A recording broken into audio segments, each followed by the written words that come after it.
हलचल TV network और आप देख रहे हैं हलचल टीवी न्यूज़। हर हलचल पर नजर, हर हलचल की खबर। नमस्कार दर्शक मित्रों, हलचल टीवी न्यूज़માં આપનું હાર્દિક સ્વાગત છે।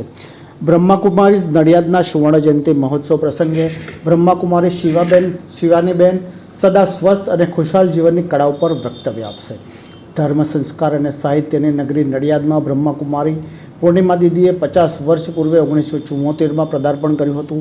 સૌ પ્રથમ તેઓએ સંતરામ મંદિરના પવિત્ર વાતાવરણમાં આધ્યાત્મિક સેવાઓનો પ્રારંભ કર્યો। ત્યારબાદ લખાવાડ, દેસાઈ વગો, સંતરામ સોસાયટી વગેરે સ્થાનોમાં રહી આધ્યાત્મિક જ્ઞાન દ્વારા નિસ્વાર્થ ભાવે જનમાં આત્માને જ્યોત પ્રગટાવી સુખ અને શાંતિમય પ્રભુ પસંદ જીવનનો માર્ગ અપનાવવાની પ્રેરણા અનેક ગામોમાં જઈને આપી। એમનામાં રહેલ પ્રભુ પ્રીતિ, ત્યાગ ભાવના, વાત્સલ્ય ભાવના તથા માનવતાના ઉચ્ચ સંસ્કારોના ફળ સ્વરૂપે 1000થી વધુ ગ્રામ્ય વિસ્તારોમાં પાઠશાળાઓ ખોલી અનેક વિસ્તારોમાં ઈશ્વરીય જીવનની જ્યોત પ્રગટાવી હજારોને વ્યસનોથી મુક્ત કર્યા। સમાજના વિવિધ વ્યવસાયના લોકોને સુખ, શાંતિ અને ચારિત્ર્યસભર જીવન માટે જીવનનો સંદેશો આપ્યો। વ્યક્તિ પરિવર્તન દ્વારા વિશ્વ પરિવર્તન માટે રાજયોગ પ્રભુ પ્રેરિત માર્ગ ચીંધ્યો। બીકે શિવાની દીદી મોટાભાગે TV channel, YouTube, Facebook, WhatsApp જેવા ઇલેક્ટ્રોનિક મીડિયાના માધ્યમથી જાણતા હશો। તેઓનો ટૂંકમાં પરિચય જોઈએ તો બીકે શિવાની દીદી પૂના યુનિવર્સિટીમાંથી ઇલેક્ટ્રોનિક્સ એન્જિનિયરિંગની ડિગ્રી ધરાવે છે। તેઓ રાજયોગ શિક્ષિકા તેમજ આંતરરાષ્ટ્રીય સુપ્રસિદ્ધ પ્રેરક વક્તા છે। બીએપીએસના યોગી ફાર્મમાં તારીખ 27 માર્ચને સાંજે 5:30 થી 8 વાગ્યા દરમિયાન તેઓનું પ્રવચન જરૂરથી સાંભળશો। આ કાર્યક્રમ બાદ ડૉક્ટર દામિનીબેનની ત્રિદિવસીય રાજયોગ શિબિરનો અવશ્ય લાભ લેશો। શિવાનીબેન આવી ગયા છે એ તો આપ બધાને જાણ થઈ ચૂકી છે।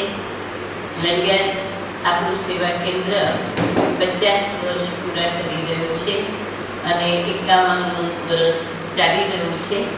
એ નિમિત્તે આપણે સુવર્ણ જયંતિ ઉત્સવ મનાવી રહ્યા છીએ અને એના નિમિત્તે આપણા અલગ અલગ પ્રોગ્રામોનું આયોજન થતું રહ્યું છે અને આ 50 વર્ષના નિમિત્તે આપણે વિશેષ શિવાનીબેનનું પણ પ્રોગ્રામનું આયોજન કર્યું છે અને આ પ્રોગ્રામની પૂરી માહિતી તો આગળ બિપિનભાઈ આપને આપશે, પરંતુ શિવાનીબેન તો આજે સારા વિશ્વની અંદર જેને કહીએ કે બધી જ આત્માઓને જીવનની ઘણી બધી પ્રેરણાઓ એમના જીવન દ્વારા તેઓ આપે છે, જે આપ બધા પણ સાંભળતા જશો અને આપણી પાસે જ્યારે સન્મુખ આવી રહ્યા છે ત્યારે આપણને બધાને એમનો એક વિશેષ લાભ આપણને મળશે।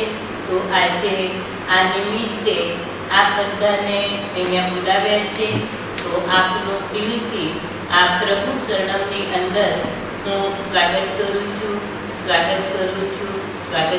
છું અને વિશેષ શિવાનીબેનની વધારે જે માહિતી છે એ આપને આદરણીય બિપિનભાઈ આપશે। ઓમ શાંતિ। ओम शांति। प्रजापिता ब्रह्माकुमारी ईश्वरीय विश्वविद्यालय नडियाद 50 वर्षની સેવાઓ પૂર્ણ કરી અને 51મા વર્ષમાં પ્રવેશ કરી રહ્યું છે। ઈશ્વરીય સેવાના આ વર્ષોની અંદર અનેક વિવિધ પ્રકારના કાર્યક્રમો સમાજની સેવા માટે પ્રસ્તુત કરેલા છે। એમાં એક વિશેષ કાર્યક્રમ આદરણીય બીકે શિવાની દીદીનો કાર્યક્રમ આ 27મી માર્ચ 2024 બુધવારના રોજ સાંજના 5:30 થી 8 દરમિયાન બીએપીએસ ગ્રાઉન્ડની અંદર યોગી ફાર્મ, પીપલગ રોડ, નડિયાદ ખાતે આયોજન કરેલ છે। આ કાર્યક્રમમાં પધારવા આપ સૌને સંસ્થા સહૃદયથી અને પ્રેમથી આમંત્રણ આપે છે।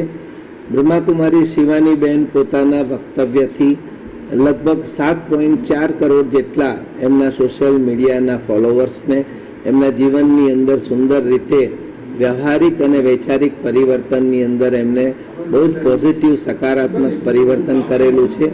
લાખો લોકો એમની ડેલી એમની બાઇટ્સ અને એમના નાના વિડીયો જોઈ રહ્યા છે અને નાના જીવનની અંદર પરિવર્તન કરનારા જે વિચારો છે અને સુંદર મનન છે એમની એક વિશેષતા છે અને આના માટે નડિયાદના સમગ્ર ભાઈ બહેનોને પ્રત્યક્ષ એમનું પ્રવચન સાંભળવા, વક્તવ્ય સાંભળવા ઈશ્વરે નિમંત્રણ છે.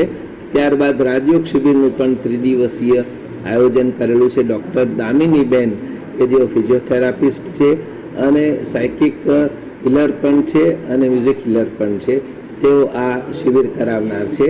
તો આ કાર્યક્રમની અંદર બંને કાર્યક્રમમાં આપ સૌને પધારવા ઈશ્વરી ખાસ કેટલા ભાઈ બહેનો ઉમટવાના છે અને કેટલા રજીસ્ટ્રેશન હાલ સુધી થયા છે? 8,000થી વધારે લોકો આવવાની શક્યતા છે. અમે 8,000ની બેઠક વ્યવસ્થા ખુરશી ઉપર કરેલી છે. 5,000 ઉપરાંત રજીસ્ટ્રેશન થઈ જ ગયા છે અને ડેલી 1-1.5 રજીસ્ટ્રેશન થઈ રહ્યા છે. ઓકે. ये है हलचल टीवी नेटवर्क और आप देख रहे हैं हलचल टीवी न्यूज़। हर हलचल पर नज़र, हर हलचल की खबर।